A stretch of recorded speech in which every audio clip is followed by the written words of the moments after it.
over Yeah, there I'm right squirming now. right now. Yeah, yeah. And Doctors love questions like this. Yeah, I know. We love them. He developed this technology 2 blocks from where I went to high school. Yeah. What year did you develop this? So over the last 10 years, I've been full board into understanding every technology that's out there in the regenerative space. And you just got to put it together. It's like a doctor who's using traditional drugs. They're good. Yes. They can be good in the right situation, but you literally have to, like, think of it as the conductor, and you're literally putting it together. Yeah. Well, we're putting together a completely different composition now. Okay. Something that is unlike as far as the rules of anything we've ever done in medicine. Can you, with this technology, assist me at living longer? The promise of regenerative medicine is not just living longer, but living longer better. Okay, that's what everybody's interested in. That's what everybody's interested in. That's right.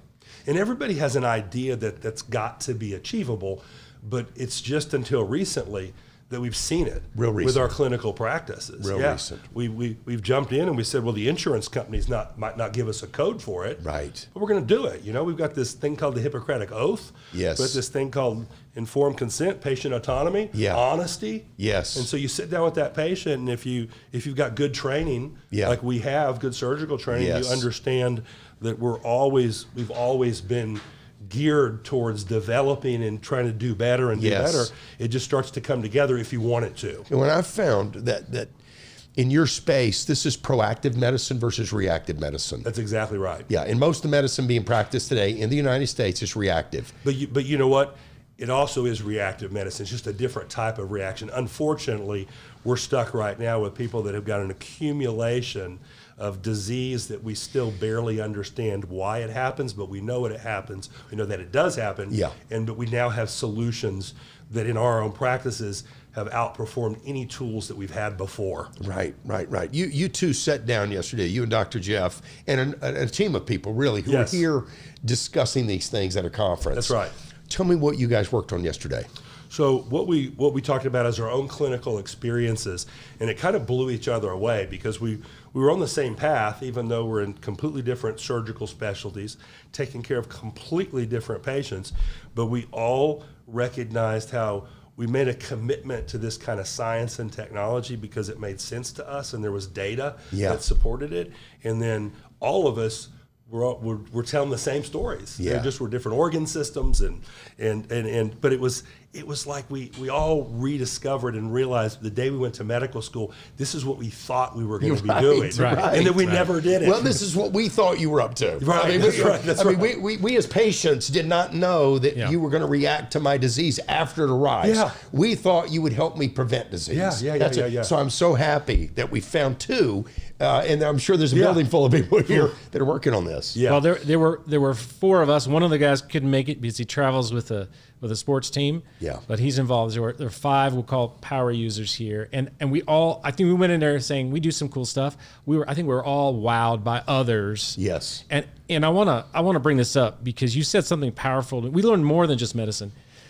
You know, we're very careful about how we advise patients and give informed consent and get permission for things and explain and educate. Yeah. But you know, some people are worried that, you know, we're pushing the envelope. Yeah. When we are. Sure. You said something very powerful to me, to the group. You said, we also need to protect patients' rights to have access to these things, or something to that nature. Right, Did I get it right? For sure. And that's part of the Hippocratic Oath is to bring these to people and when safe and effective to use them, whether or not another element of the population doesn't yet agree with it. Well, and let's talk about this for a second. There's some big changes that have happened politically in this country that may open that door for you in a way that it's not been open before. Sure, and I can't speak for Jeff, but I'll tell you, James, we were committed to moving this forward no matter what. In fact, I was in New York just 6 weeks ago before the election saying I want to work with either administration. Whoever. Because either administration was going to have to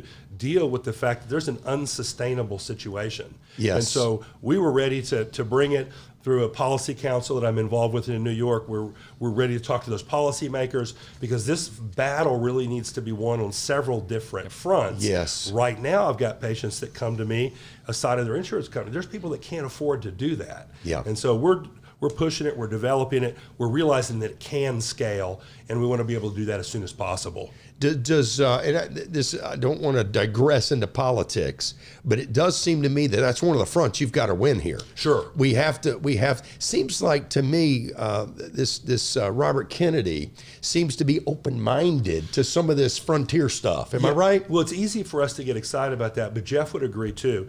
Even though we've had problems with the nuance and the really, quite frankly, the intelligence of some of the regulatory people and some of the doctors in our space, we still realize that they were tapping down, I'd just say the charlatans. Okay. You know, when guys like this sit across from each other, nobody could look at the conversation and say anything but, I want them to be my doctor. Correct. So you can spot somebody that's that doesn't have integrity.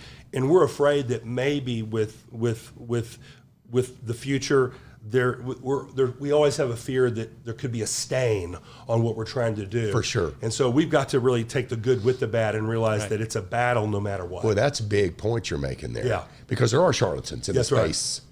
There definitely are charlatans in the space. And I guess that's the biggest fear.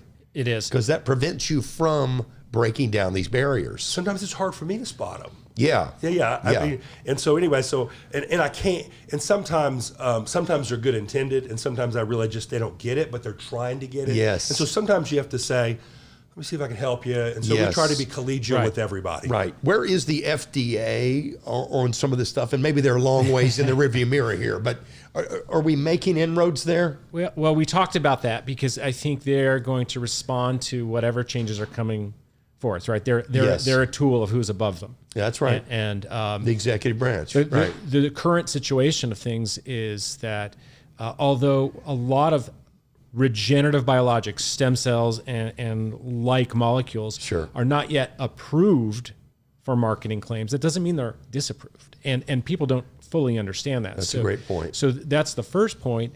And, with these things, I think if we educate both patients and we educate other doctors interested in the space, and we do it at the highest level based upon good science. It's called evidence-based. Sometimes they use those words against you. That's right. Even though evidence means scientific evidence. Sure.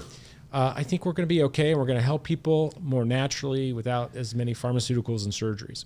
Okay, tell me this, and again, this is coming from an amateur outside looking in. Tell me where the AMA is on stuff like this. Tell me where these associations are that I know endorse and sustain much of our current medical practices. The AMA is like a lot of organizations. They are heterogeneous. Okay. We have some colleagues that are in that organization that are trying to help doctors and help patients. But any organization over time starts to be a little bit more about itself instead of what its intended purpose was original. So we think we're eventually going to get help from the AMA, but we really need our colleagues through their participation with the AMA to sort of come alongside us. I mean, we're ready to go ahead and set the standards. The AMA is an organization that appreciates doctors with transparency and appreciates doctors that have been like good actors for 30 years. Right, like clinicians. We all are highly respected among our colleagues, and so we need the help from the AMA. Because that's how we're going to be able to move forward. They're the endorsing agency currently in medicine. So you can't do it around them. And listen, every patient you would meet with would say, I want proactive medicine. There's just no doubt about it. They don't want reactive medicine. That's right. And so I think maybe this comes from the masses. And they want honesty, and they want a doctor that'll look them in the eyes. And at the end of the day, even if I couldn't make somebody have a 20-year pain situation that's gone within a week and it doesn't come back for 3 years, even if I couldn't do that, they would appreciate me just being honest and looking at them and knowing that I cared, really. So that's where it begins. You're so right about that. It seems to me that in the previous Trump administration, I think it was Trump, he passed something in your space that said, listen, if I'm dying, and this is not FDA approved, but I want it, I don't want to go to Greece to get it. I don't want to go to Venezuela to get it. I want to be in America and get it. And I'd like to sign whatever you want to put in front of me to get it. So what was that? So to correct you, there's probably two things you might be thinking about. First of all, one of my friends, Ken Paxton in Texas, was in place when there was a right to try. Maybe that this went is through it. in Texas, and we talked about it across the whole country. Yes. But then there was also a second thing, and actually I got to just give this to Obama. Obama said during his administration that they want these moonshots. Yes. And so they instructed Congress, let's get cures. They called it 21st Century Cures Act. Okay. They passed it, and they told the FDA, they were explicit. This is called the legislative branch of the government, Okay. telling the executive branch, we need answers. Yeah. Expedite them. And you know what expedition has meant to the FDA? It's meant 7 years of approved companies still not getting an answer to something that has clinical trials behind it. So this is the problem. Wow. And it's not really an issue of it being broken. It's actually a system that serves those that want to be served really well. In an existing space. It's just not the patients that are being served. Yeah, that's right. Yeah, I got it. Yeah. Jeff, what else is going on here that is on your mind relative to this technology? So this is big. There is no national board that's recognized in the regenerative medicine or stem cell medicine space. Right. So why not? Because once upon a day, those didn't exist. So we've planted a flag. We've gotten some highly respected and experienced guys together, and we're going to start a nucleus of something that's going to turn into eventually a certification, a peer review, a situation, board certification for this, because it needs to be done. We need to set the highest possible standards now. Yes. Before it'll keep the bad players out. I think we'll Yeah, do our yeah, darndest. I guess you're in a position to set the standard. Yes. Yeah, the gold medal standard. You could set it because there isn't a standard. Yeah. Right. Tell me this as we wrap this interview up. Stem cells specifically. I've seen X-rays that you have shown me that if I hadn't seen them with my own eyes, I wouldn't have believed it. Where literally new cartilage appears after the stem cells were properly inserted. Yeah. Was that like a 1 in a million, or was this a regular occurring? I mean, this was a miracle thing I saw. I'm going to watch you squirm over there. Yeah, I'm squirming right now. Yeah. And doctors love questions like this. Yeah, I know. We love them. I know. Listen, and he can't make claims. We know that. I can't. That's the bottom line. I can't cannot make tell claims. you that I can get the same result. No. And as a physician and a surgeon Yeah. for 26 plus years, Yeah.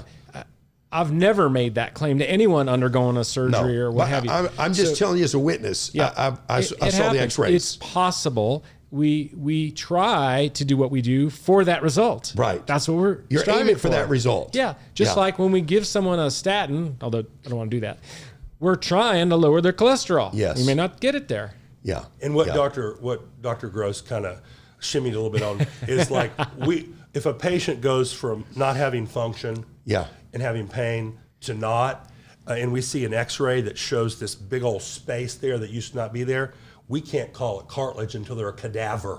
You understand this? I see. Until they're dead and we go in there and we pull it out and look at it under a microscope. We can't call it regrow-cartilage. So what he probably could have said is it has become unsurprising to us that a bone-on-bone patient will regularly have a modest to impressive remission of symptoms and resumption of function.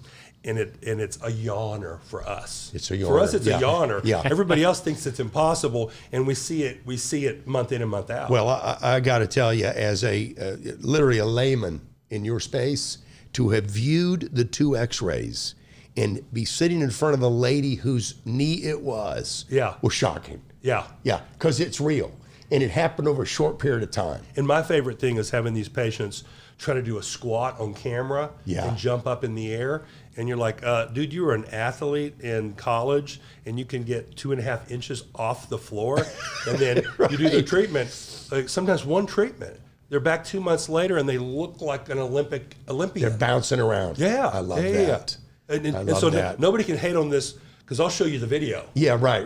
Yeah, we're filming this Sorry, you stuff. might not like that that's true for whatever reason, but it makes our colleagues squirm a little bit. They're like, this is why I went to med school, and I don't think I want to have this conversation. Well, I'm happy that you two are in this space. and not pushing the old news around in the old medical space, because you could be there. You could be leading the old way. Yeah. And leaders in that old space. So grateful that you two are in this James, space. I can't wait to go back to my staff in Tennessee Yeah. and tell them that I just met you like 10 20 minutes ago, right? Right. Yeah. And you went to high school 2 blocks away from where my whole team has been working on advancing these so technologies crazy. for a decade, and you grew up there. I grew up right there. Yeah, Poplar so crazy. Poplar Pike, Poplar Avenue, Germantown Road. It's an honor to meet you. Yeah. Thank you for stopping Absolutely, in today. James. Really, Thanks. pleasure. Thanks for Jeff, being thanks here. for this introduction. This is I knew great. you'd like it. This is great. Thank you, guys.